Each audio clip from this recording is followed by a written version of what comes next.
Assalamu alaikum. Welcome to this live stream. I'm with the one and only, mashallah, Farid Responds. Hello, How you doing, Habibi. bro? Wa alaikum salam wa barakatuh. Akhi, pleasure to be here. Barakallah fiqh. I'm doing fine. I hope you're doing all right. Alhamdulillah. So, we're Alhamdulillah. going to be talking about something very close to both of our hearts, actually, which is the truthfulness of Islam. Because, obviously, in polemics, in dawah, and all these types of things, there's a lot of arguments for and against Islam, which are being propagated, and then, counter arguments and counter arguments. But there's nothing more powerful than directly going to the book of Allah and Of trying to course. show why it's the truth. So, fire away. What are we going to be talking about today? Akhi, the thing is, subhanAllah, I'd like to believe, or I'd like to say, I have no doubts about this. There are two ways of proving that the Quran is a miracle of eloquence. There are many, many ways of proving that it has a miraculous nature. Through archaeological evidence, through matters that have to do with predictions and whatnot, through matters that have to do with the past that the Prophet ﷺ was not supposed to have access to.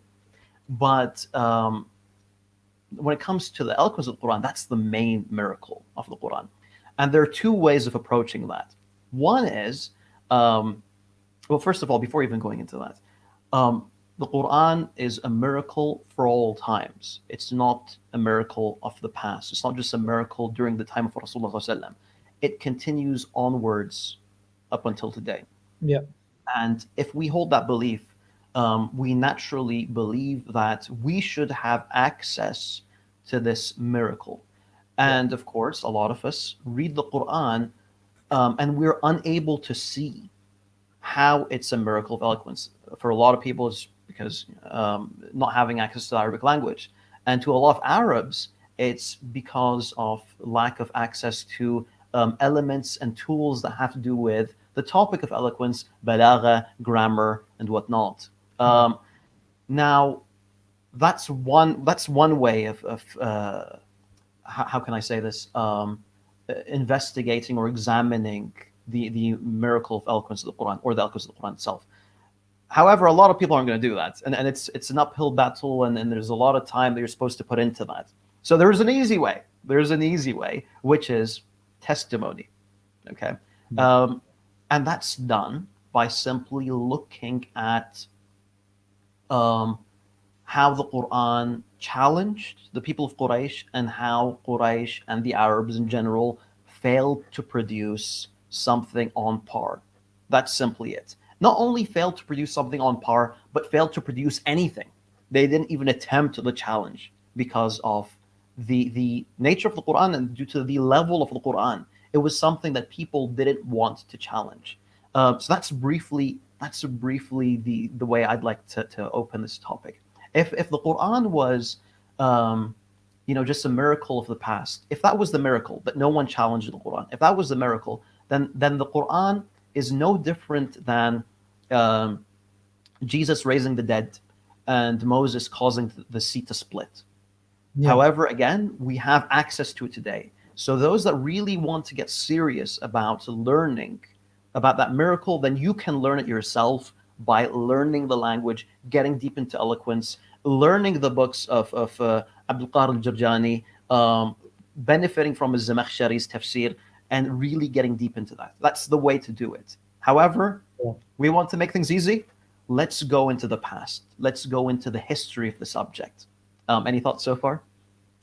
Yeah, I mean, Alhamdulillah, a lot of people are watching. So, I mean, with the viewers, this live stream, if there's any questions which I see repeatedly coming up, because a lot of people obviously ask question and comment, then during your sort of explanation of the miracle, where I see fit, I'll just ask you to just pause Okay. and ask that question, because mashallah, Sounds already there's a lot of people who are buzzing with the in the comment section and just going at it. So yeah, go ahead.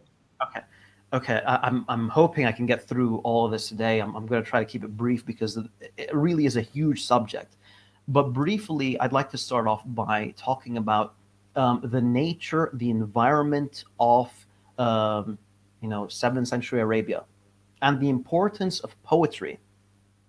Because When you're discussing with a non-Muslim today and you say, "Oh, the Quran came with something really eloquent and no one attempted to challenge it," and they're like, "Okay, so what?"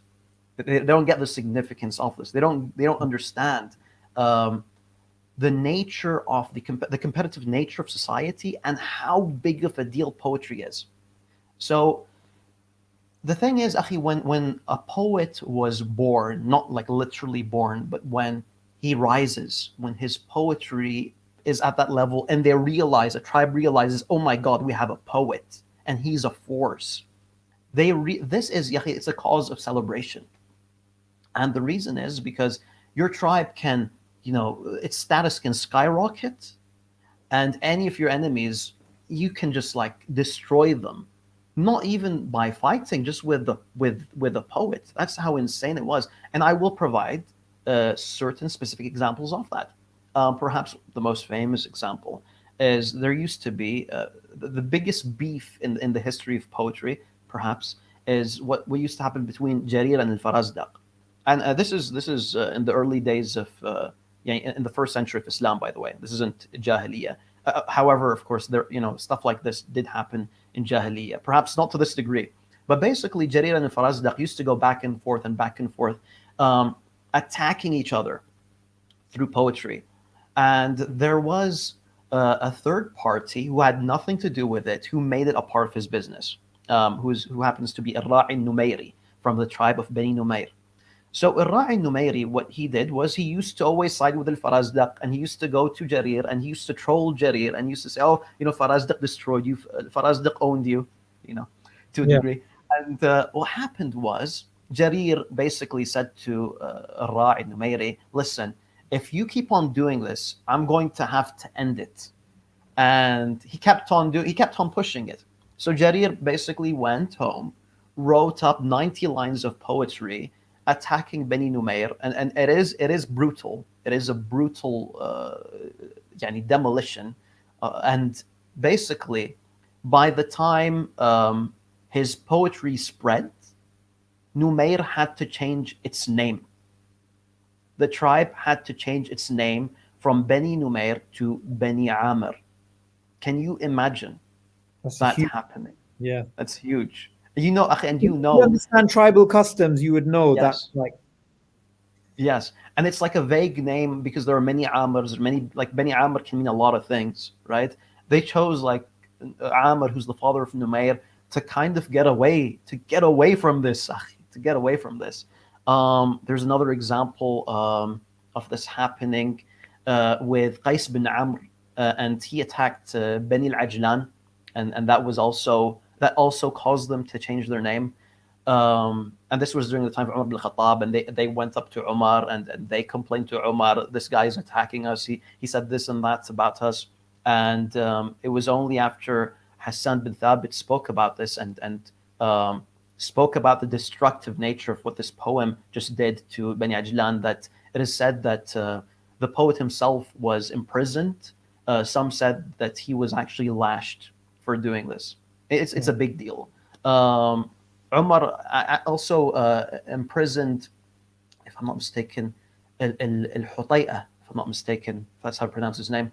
He imprisoned Al-Hutay'a because Al-Hutay'a used to just go on a warpath attacking everyone with poetry. It would like ruin lives, akhi. He had to be imprisoned because of that. So that's just like a very brief idea of how significant poetry was. Okay, so Could I that's could I one. just could I just Please. add? I mean, for contemporary people, the way I'd like to sort of contemporize this is, you know, uh, nowadays there's sometimes a debate and a certain things come out of a debate, like a soundbite. There's this famous debate online between a feminist and this other guy, and the feminist said, women are stronger, they live longer, and all this type of stuff. And the guy replies back, well, when they're married to people like you, they just want to die, right? So it's just like he said that thing, and it just went viral all over the internet. And you'll find this on Reddit, you'll find it on Discord, you'll find it here. Somebody says something in reply in a conversation, and that thing, Yeah. that statement, that slogan, that whatever you want to call it, it becomes more viral than any video or any tweet or anything. It just becomes a sort of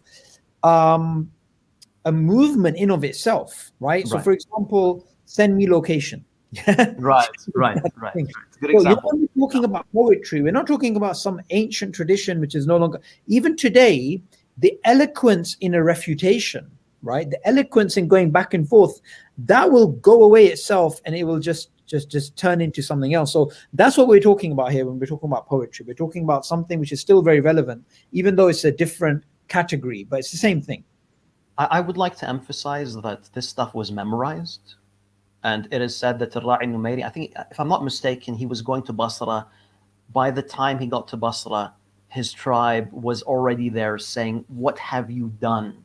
What shame have you brought upon us by going against Jarir?" Like, it's that bad. It's that bad. Another example of the Arabs and their adoration of poetry is that they actually had something called sajdat al-sha'r, the prostration of poetry. In admiration of lines of poetry, they would actually make sujood. Jahiliyyah? Example, yeah, this is jahili, is a jahili practice. And it's Wow. something that even like some Muslims did in the very early years of Islam. I think Farazdak himself, the people used to make sujood to the poetry of Labid, if I'm not mistaken, the poetry of the Rumma. Yeah, some major poets with some, especially like some lines. Like the Rumma has a very eloquent line about tears rolling down one's face, and it's said like it's the most beautiful line in poetry. You know, just the line itself. The rest of it isn't that good. It's just that specific line is that powerful, and some people used to make sujood for that because Wow. it was they found it so beautiful. Now keep in mind when Rasulullah SAW recited Surah Al-Najm in Quraysh, the people of Quraysh made sujood for that. It's just something to keep in mind. Oh, very interesting. So Yeah, they have this yeah. previous It interesting. was a practice. It was a practice. This now it starts to make more sense. So it wasn't a sajda like in Islam we have the sajda. So they said, okay, we're submitting to Allah. It was from, is The that right? beauty of the text. The beauty of the text itself. No, but just to clarify, Mhm. because I don't know this. I mean, everybody knows that incident, but I thought Yeah. their reason for prostration was they were mimicking the Muslims.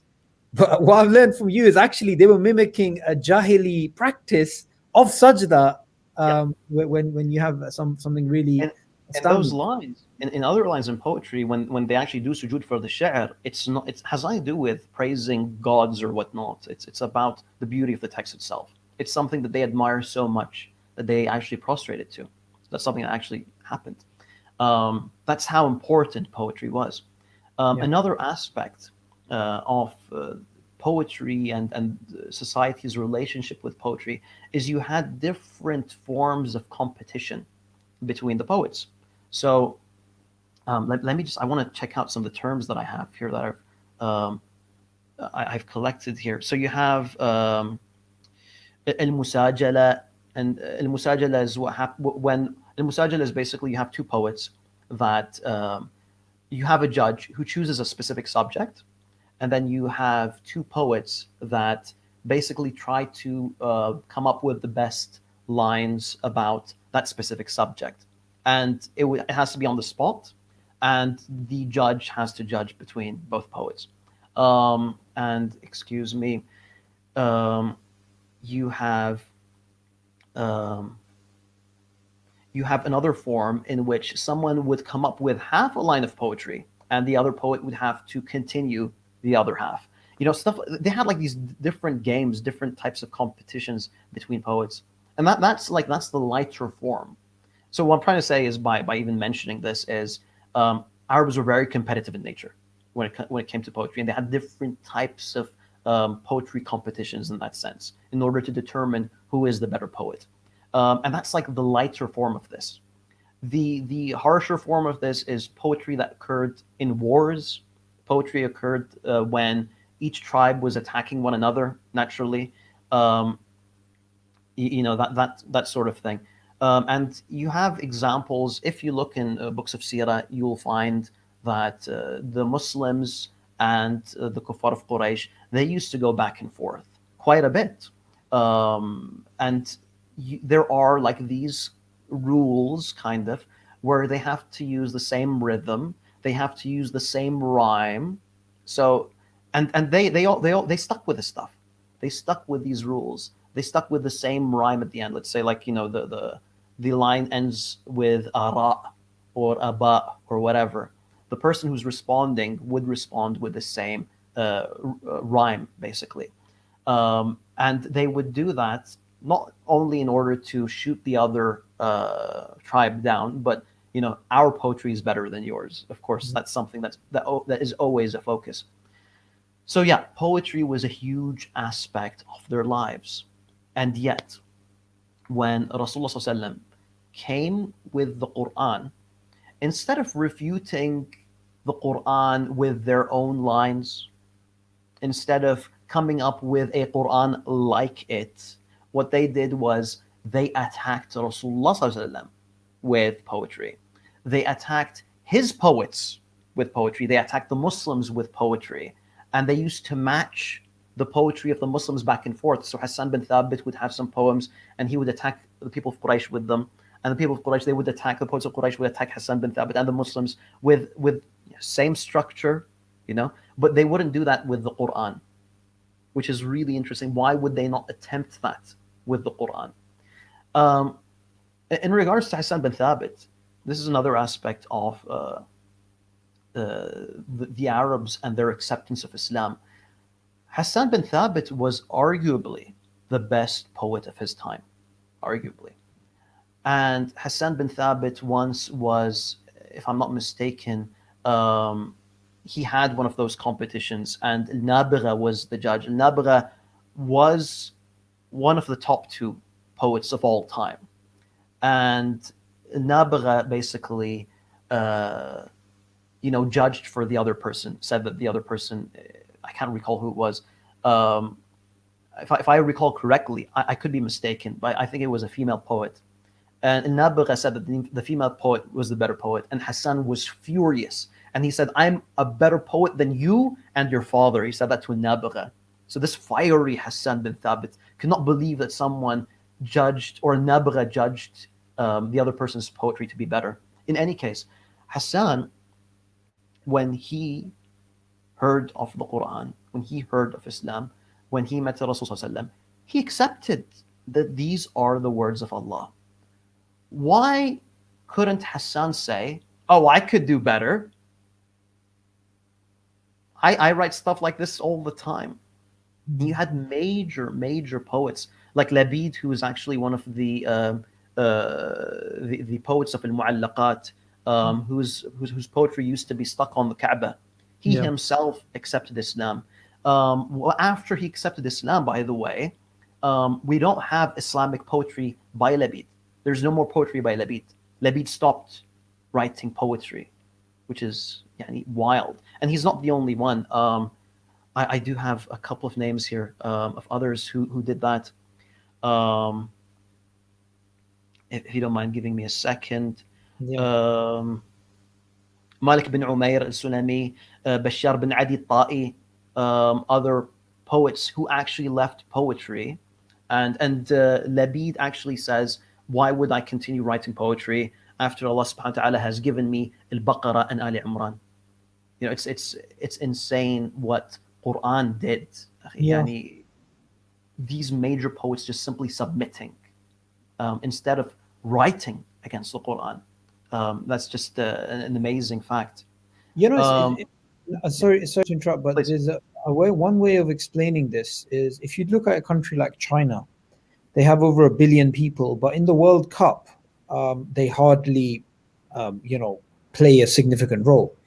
Yet you have countries which are much smaller, like Belgium and others, right? Who Germany and also in terms of numbers, who are much better at football because they have a culture of football, right? It's not to do with the numbers; it's to do with the culture. The culture there is Right. from a young age. It's about football. So you have to remember the Arab culture was a culture of poetry, right? So we're not just talking about, I mean, every culture has poetry, but there's some cultures in which poetry is so widespread and given such a high maqam, such a high status that it just produces a huge genre of subcultures about poetry and about poets and about leadership. And like you said, they're using poetry in war, which we would think is, I mean, who uses poetry in war? I mean, you do have war songs, I guess, lyrics and, going back and forth. But anyway, I think so far already what you've covered, Farid, is enough for a skeptic to basically come to two potential conclusions. The first is that either there is a mass conspiracy in which Muslim historians and Muslim armies came together, destroyed all of the Arabic literature, made up all these stories of poets giving up and the Quran becoming supreme, and you'd have to do some amazing intellectual gymnastics to try and prove that. Or I have a secondly, response to that, but please go on. yeah. And secondly, I mean, I think it's something that we can even just tell somebody, prove it, and they won't be able to do it. But the secondly, they'll have to say, well, clearly they submitted, and if they submitted, then that shows they acknowledge the Quran is superior, and it came from an unlettered man, right? Subhanallah, when you think about it, I mean, that's enough to establish the miracle of Islam. I would like to add something very important to that. Very good points, Akhi. Aish in the report, it's an authentic report as well. I need to look up the source of this, but I do mention the source in the video I put up a while ago called "The Proofs of Prophethood" through Aisha. Aisha is asked what was the Prophet ﷺ's relationship with poetry, and she said he hated gatherings of poetry. He hated that. It's not his thing. And you don't find the Rasul ﷺ like reciting poetry. It's not his thing. He didn't sit down write poetry. He didn't recite poetry. It just wasn't his thing. There's like one line, if I'm not mistaken, where that he recites. I can't recall who it was for, but he even butchered that. It was just not his thing, and he was corrected. He was corrected on that line, and they're like, oh, by the way, it's supposed to be like this, But it was just not his thing, which is proof that how can someone, and of course another part of this is even the Sahaba, they said in the last year of Rasulullah's life, they said that Jibreel used to come to Rasulullah in each Ramadan, and the Quran would be recited twice in his last year. This shows that there's someone who's actually teaching him. You don't have to believe it's an angel, by the way. You don't have to believe it's an angel, but there is someone there who everyone accepts as a third party. He's not someone who's actually known in the city. They don't go like knocking at his door, but there's this third party who's actually there teaching him this stuff. And there's clear times that we have historically where it was difficult for the Prophet ﷺ to try and respond to the disbelievers because he forgot to say inshallah and the revelations never came. And then there's this period of time where they were all like, okay, come on then, where's your answers? And then obviously it took, I think, close to a month or so, and then Allah revealed. I can't recall. Yeah, so it's the Surah Al-Kahf, the matters that are mentioned in Surah Al-Kahf. Yes. That definitely deserves to be looked into. There's some other stuff I want to cover as well. How Quraysh reacted to the Quran. So yes, we do have a bunch of people accepting Islam. Another example is Unais al-Ghifari, who himself was a poet. This report is in Sahih Muslim. He used to be a poet, and when he heard the Quran itself, he said, I am familiar with the sayings of the soothsayers. I'm familiar with all sorts of poetry, and this poetry is, or these words are not the words of man, and he just accepts Islam due to that. And you have Jubair bin Mut'im, after hearing a surah, he says this is the first time I come across Islam, and I hear certain verses, and he said, when I heard these verses, my heart was going to fly. And in another variation of the report, he says, my heart cracked. The profound feelings that these people felt upon hearing the Quran for the first time. Now, an important thought is that needs to be emphasized is or question, why don't we feel this today? It's for two reasons. One, again, access to the language, eloquence, and two, most importantly, it's because we're so familiar with the Quran. We're brought up. We're toddlers and we have our parents playing Quran and cassettes Mm. and whatnot. And It's like growing up rich. yeah, Yep. you don't feel it. You don't feel it. Yeah. Exactly. Perfect. So in regards to Quraysh, how did they? What was their reaction? Um, Subhanallah, they used to be very very harsh against the Muslims, and Muslims were forced to migrate. Early on, even Abu Bakr was forced to leave Mecca, and while he was on his way out, a head of a tribe saw him, and this was like 5 nights away from Mecca. He saw me. He's like, "Where are you going?" He says, "I'm leaving because I just want to worship my God in peace." And the leader of the tribe said, "A person like you cannot leave. A person like you must live in his land and must worship in peace, and I will not accept this." He takes him back to Mecca, and he gives him support, and and he says, this is a person. Abu Bakr is someone who because Abu Bakr was from Taim, and Taim wasn't like the strongest of tribes. They Yeah. were a weak tribe, and that's why they actually had the ability of kicking Abu Bakr out.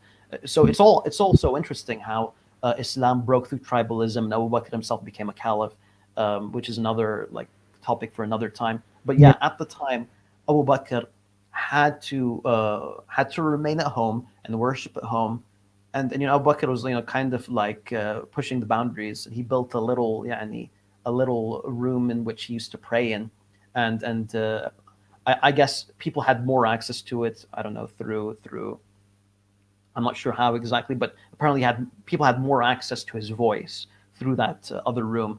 Could be through windows. I'm not sure, or maybe it was open. Wallahu alam. In any case, um, women and children used to flock to hear him, and Quraysh had to send for the tribe leader again, and they said, "This man is causing a fitna. He's corrupting, or he's going to corrupt our women and children." That's amazing, Akhi. That's amazing how words can do that to you.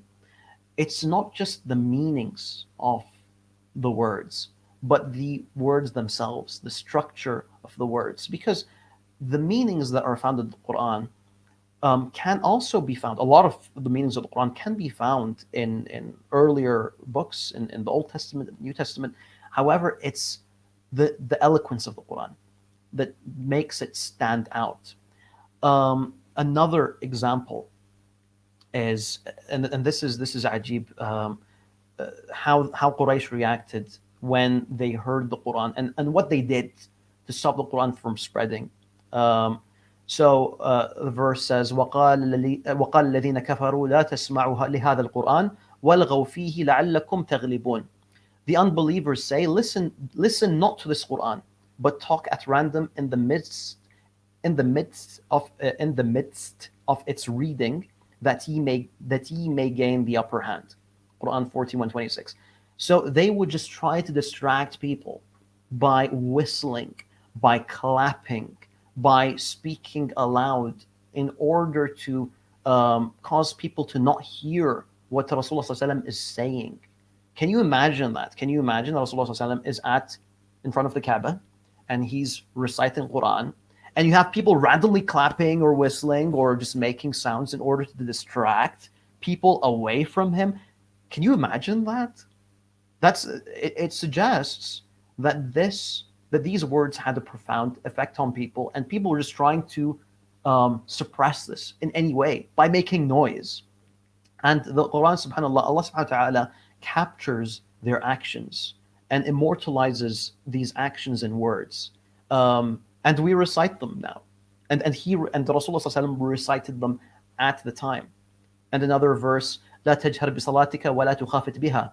Neither speak aloud in prayer, nor Yeah. speak it in a low tone, but seek a middle course between. And the reason is because when he used to speak aloud, um, Quraysh, the people of Quraysh, used to curse and cuss at the Quran as a reaction. Who does that?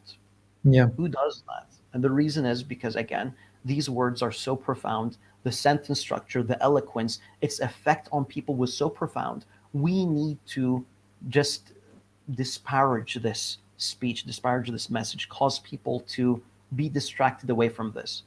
And subhanAllah, like Ibn Abbas says, Quraysh used to curse the Quran upon hearing it. So the Prophet ﷺ was ordered not to recite loudly, which would cause them to curse the Quran, or too softly, for that would prevent people from listening. It's in Sahih Bukhari. Okay. Um, So sorry, just before you continue, please. there's one particular question which I think is important, and we sort of touched upon it before, but I think it's worth going over. Sure. So Rustam is asking, how relevant is it to use mostly Muslim sources for the proof? For Muslims, it might be fine, but usually it does not work in a conversation with a non-Muslim. Now, I can attest to the fact that that's not true. Yeah, it does work with non-Muslims, but the point still is there that we're using mostly Muslim sources here. Okay. But what's wrong with that? That's what I want you to sort of try and address. Well, firstly, in regards to the last couple of examples that I mentioned from the Quran, yes, the Quran is a Muslim source, in a sense, but and the reason, because it's not written by a Muslim. The Quran is not a work that's authored by a Muslim. It's Allah's book. But the thing is, when Allah subhanahu wa ta'ala captures their reaction, when he captures their reaction of cursing the Quran, when he captures their reaction of making sounds in order to prevent people from listening to the Quran, when he captures these reactions, this in itself is proof that it happened, because the Quran is a living text. It's something that's recited.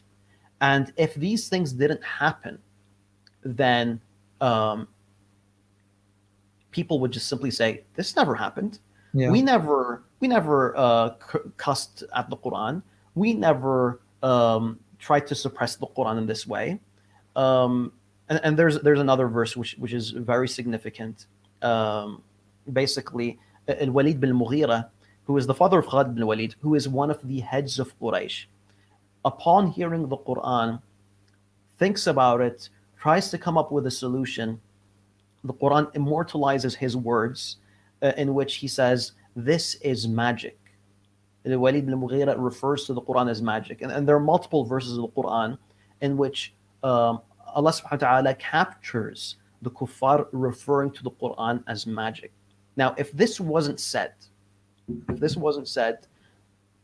the Muslims and the kuffar alike would simply come out and say, "Okay, we never said that." And that would be it, khalas. No more Islam. No more Islam. Muhammad lied, and that's it. Yeah. So sometimes the Quran itself and Muslim sources can actually are very, this, some of the stuff, especially the Quran being a living text, sets it apart from other sources. But in regards to the subject of, or in regards to the claim that we're making, the main claim we're making here is no works were ever written that were made to refute the Quran or to challenge the Quran. This is something that cannot be disproven, because there is nothing. Now, Yeah. what people, because we will say, "Tayyib, the burden of proof is upon you. Bring a text that matched the Quran." And Muhammad ﷺ was unable to challenge that, or his challenge was met. There's nothing. Someone may say, maybe, as you said, Sabur, what if someone says there was a massive conspiracy to suppress this? Yep. The reason why that's impossible is you're speaking about the same people that documented everything. They documented everything that kuffar use against Islam today. They don't. I mean, that cannot be overstated. The point you made there. Yeah. And every argument that's used against Islam today, was documented by our hadith narrators, our scholars of tafsir, and that's like they have all that ammo because we preserved it. The But there's least, also, yeah, but yeah, I just want you to add, there's also something else. You see the Arab Christians who are significant in number, and you also had other what's the name of the Arab tribe that was Christian, that was the Ghassan tribe, okay, right? yeah, yeah, So, you have these roots from which they could say, well, this is what the Muslims are up to. Because remember, it wasn't like the international state of affairs at the time is everybody was in silos. The Romans were looking at the Muslims, the Persians were looking at the Muslims. Like you do, you look for internal dissenters. The history of the pagan Arabs pre-Islam is a non-Islamic source. It's again one of those right, things. right, Also, I just want to just highlight something.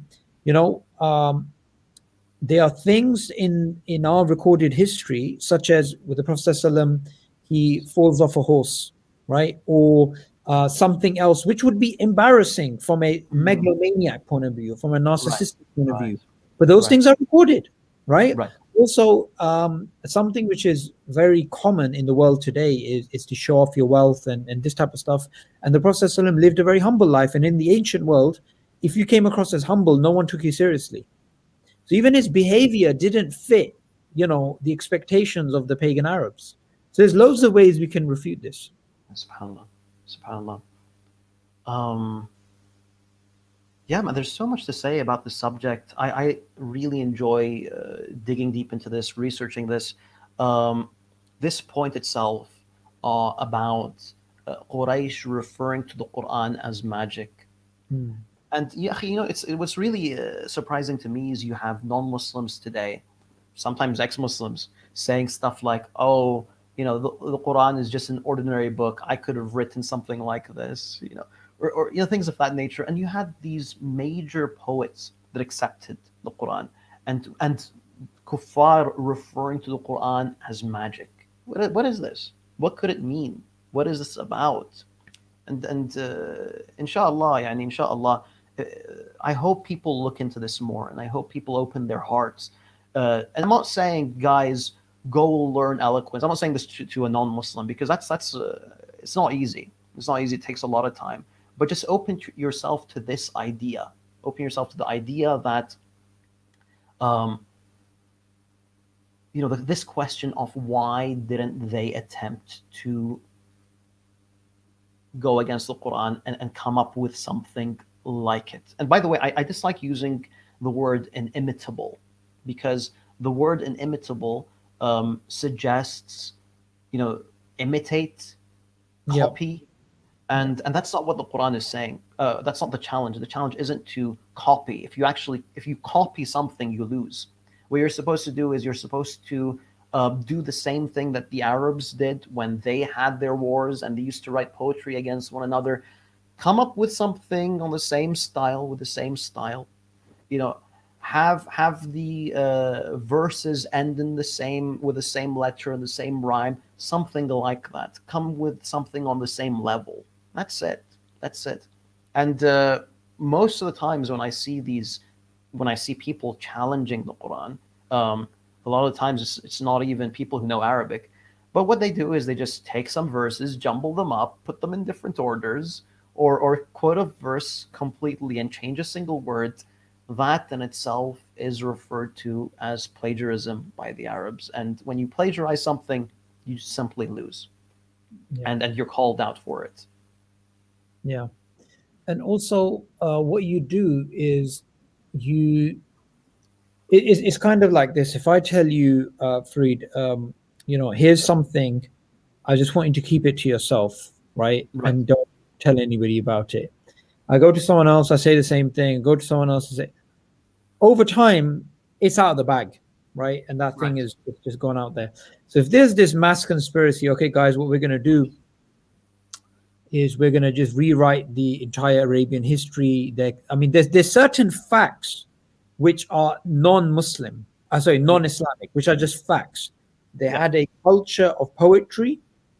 The Quran came to challenge that, and the Quran is something that was accepted en masse by the Arabs. Okay, just these three facts. These facts have nothing to do with Islam. These are just facts, right? Culture, the challenge, and the conclusion.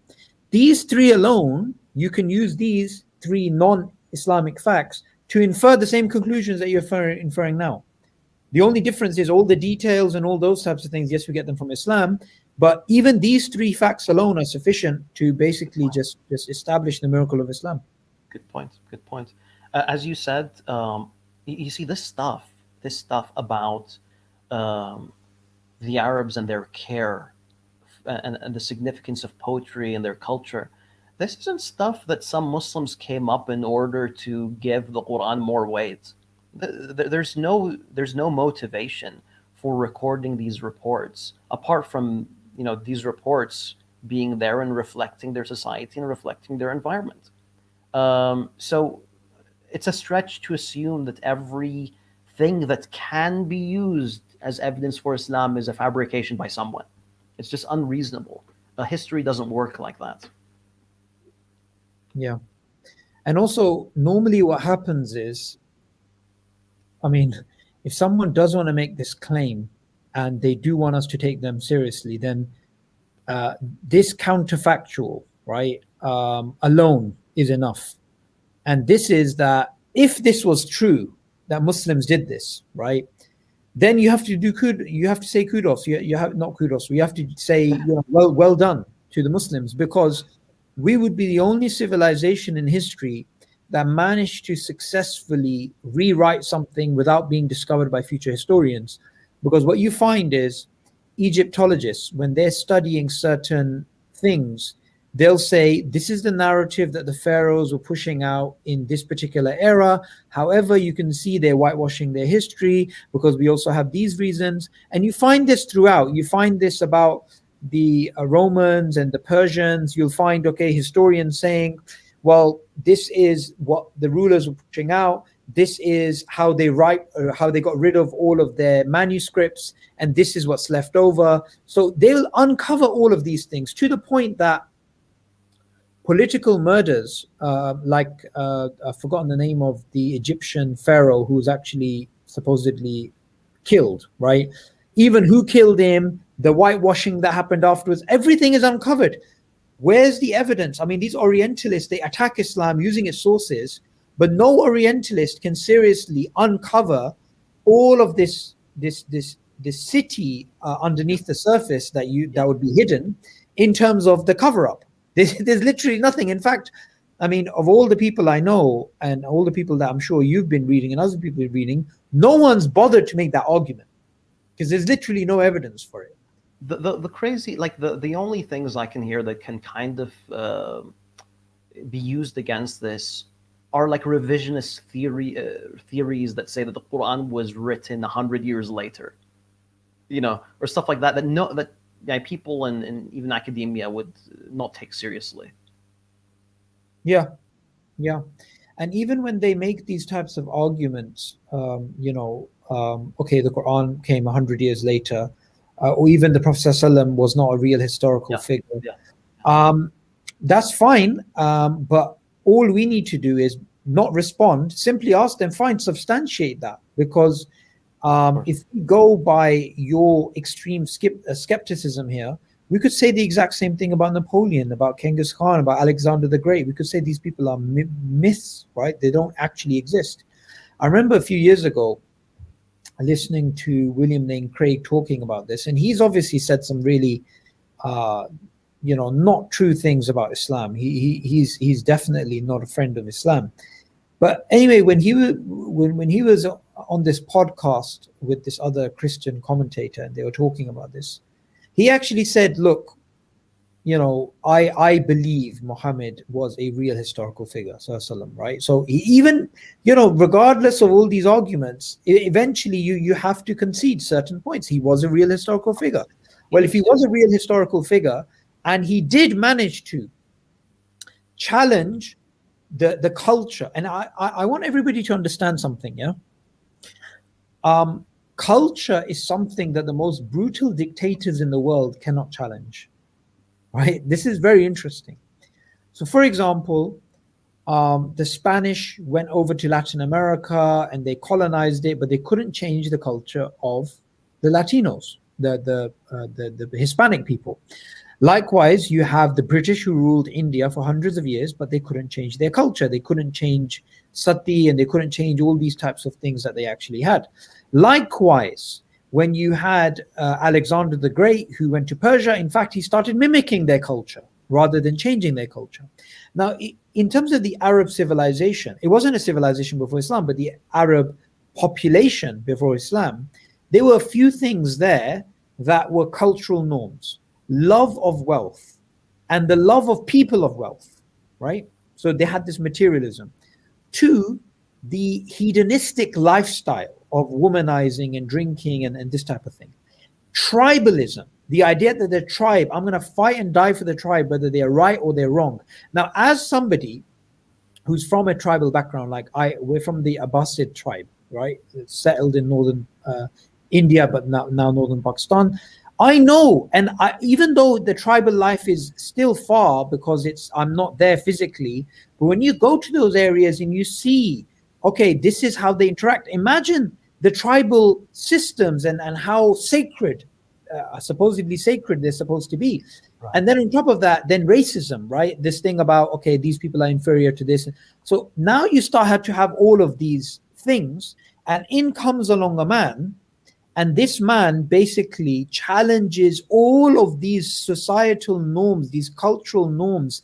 Hedonism challenges it, materialism challenges it, tribalism challenges it, racism challenges it, and replaces all of these taghut with the worship of the creator and us being selfless in terms of our behavior. Which, by the way, when I gave an analogy about this a few years ago, about 3 years ago or 2 years ago, there was this incident between India and Pakistan. Now, India and Pakistan are both very nationalistic countries. You see a lot of the flags flying around and you see these types of things.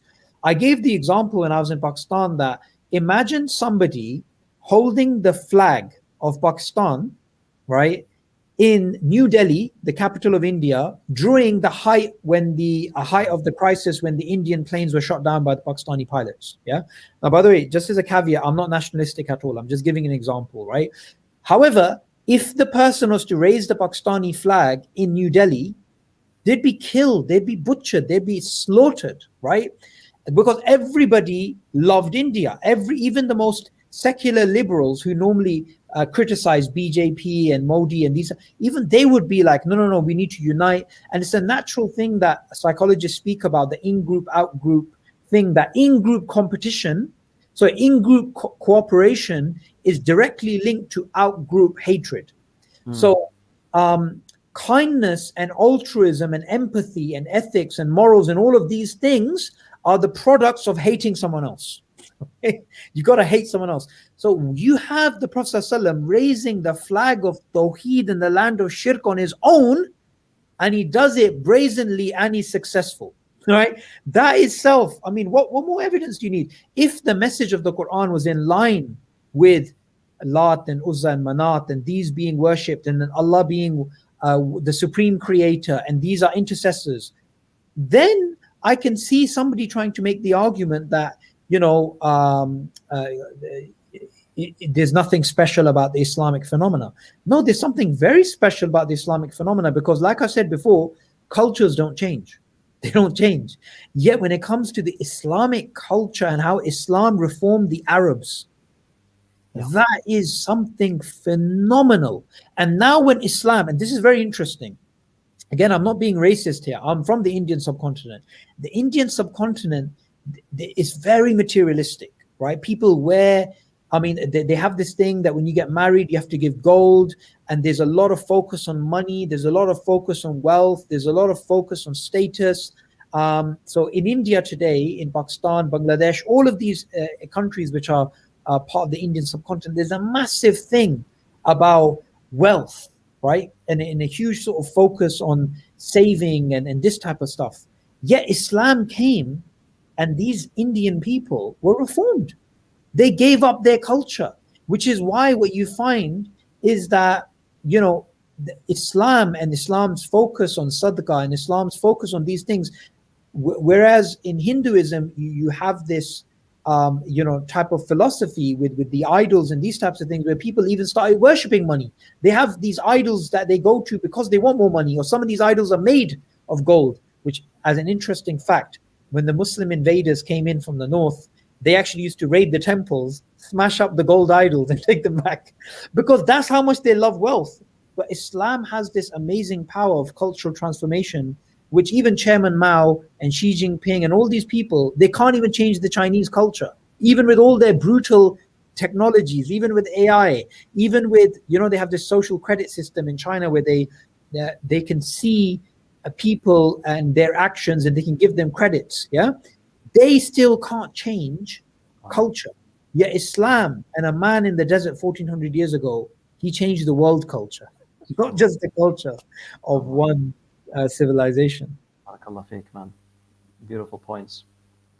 I would like to add, when you mentioned that he did it alone, that's a very important point, because he alienated everyone Yes. with his message. He didn't like say, okay, we're cool with the Christians. You know? He said, oh, by the way, you're worshiping the wrong God. You know, It's war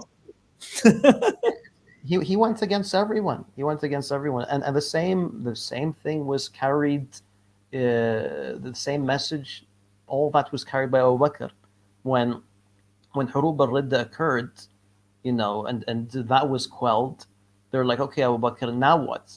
You still have these two nations, that are there, and they're like, and at our doorsteps. And it's like, we spread Islam, against both at the same time. It's not normal. It's not normal. It's not like, let's go build an alliance with the Romans and then slowly, You know what's amazing about this? Sorry to interrupt, but there's something amazing about this. When the Prophet ﷺ was looking for help, and he was in Makkah, and he was going around to the different tribes and different people, and he actually came across a tribe which I believe was close to the Persians, right?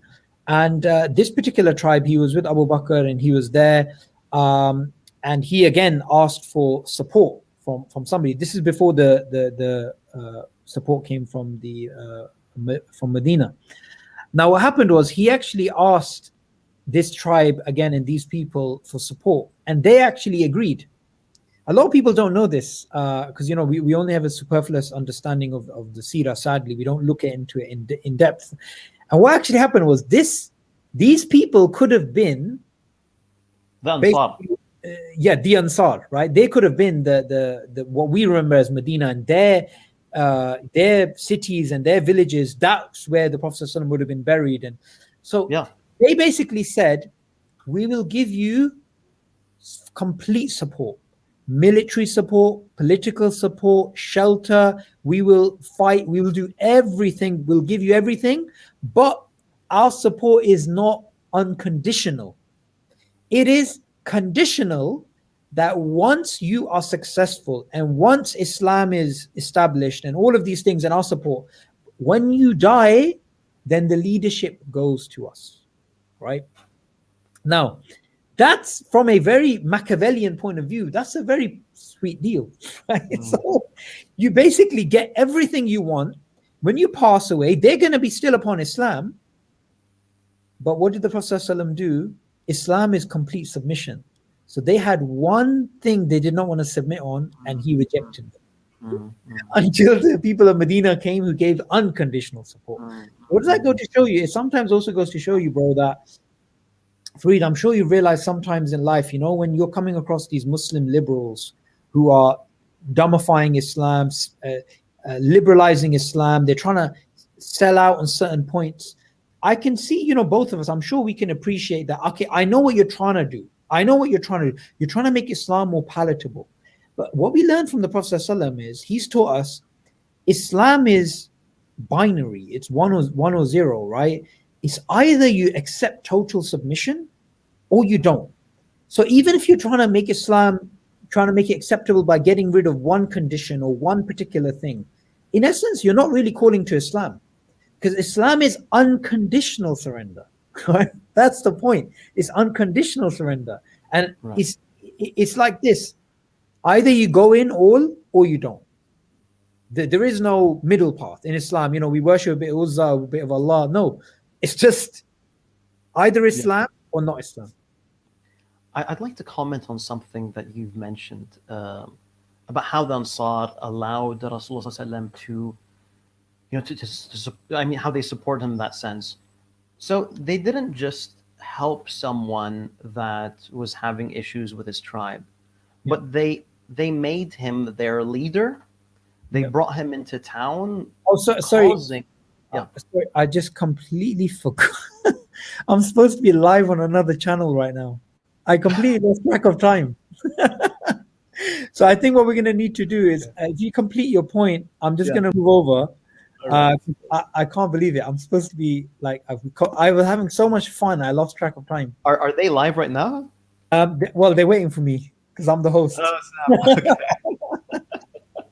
So please complete All your right. point. Please All right, complete I'll keep it. I'll keep it brief. So, Yeah. so not only did the people of Medina allow Rasulullah ﷺ to enter Medina and to give him support, they made him their leader. Okay, and not only that, but they brought with him the wrath of the Arabs as a whole. They were Yeah. going to be decimated by everyone.